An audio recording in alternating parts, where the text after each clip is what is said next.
ಕರುಳ ಬಳಿ ಒಲವೋಡುತ್ತಿರುವ ತಾಯೇ, ಬಿಡದ ಭುವಿಯ ಮಾಯೇ ಅಮ್ಮ, ನಿನ್ನ ಎದೆಯಾಳದಲ್ಲಿ ಗಾಳಕ್ಕೆ ಸಿಕ್ಕ ಮೀನು,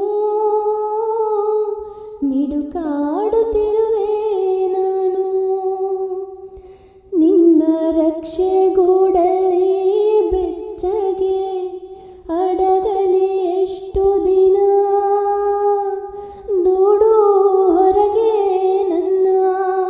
ನಿನ್ನ ರಕ್ಷೆಗೂಡಲ್ಲಿ ಬೆಚ್ಚಗೆ ಅಡಗಲಿ